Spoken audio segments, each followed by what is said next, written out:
I got a chance to attend the Wizards draft party, and it was a really fun atmosphere. Being a DC local, I've attended a countless amount of Wizards games, and finally, after about 5 years being a season ticket holder, it sounds like the franchise is making moves for the future. After holding on to Bradley Beal for much too long, they finally got rid of him last offseason.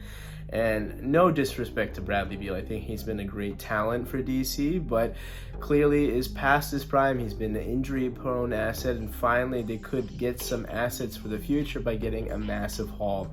And by trading him to Phoenix, that was finally a step in the right direction in this rebuild. And just before the draft started, we heard that they also traded away Denny Avdija as well.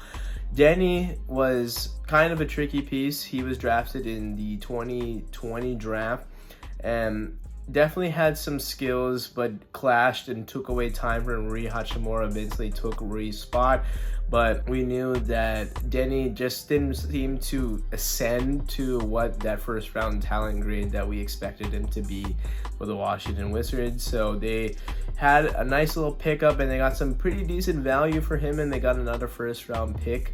But to break down their second pick, they had the opportunity to draft Alex Sarr. I was hoping they would, and I'm frankly glad that they did, because this new management, this new regime in the front office led by Dawkins, I thought was really big on drafting on defense. Last year they drafted Bilal Coulibaly, and he's known to be a defensive wing, defensive guard mentality. And now with Alex Sarr manning the middle, being either you can use him as a weak side shot blocker in the power forward position, or just being the center to protect the paint.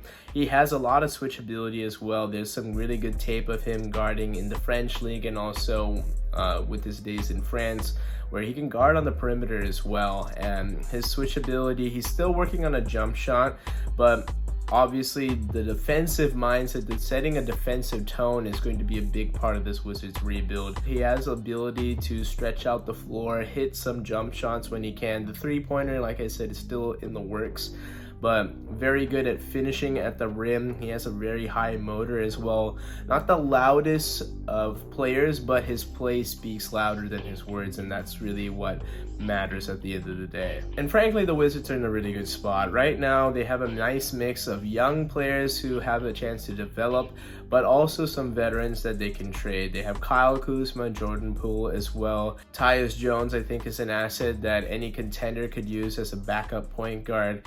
And they can frankly flip quite a few of these players for additional picks moving forward. Washington is going to be in a long rebuild, and I think given that Dawkins is coming off of that Sam Presti tree in OKC, it's obvious that they're trying to rebuild that kind of model over there, where they take a long rebuild, they get a lot of draft picks, they're going to rebuild to the draft, tank for several years, and that's fine. No one's expecting the Wizards to be contenders, but to build a contender, it takes several cracks at top tier talent in the draft. This town didn't have the best talent available compared to years past, especially being a huge drop off from the Victor Wembanyama draft last year. But getting the best player at the second overall pick, that is a great value with Alex Sarr, and this is definitely a first step in the right direction for this Wizards rebuild.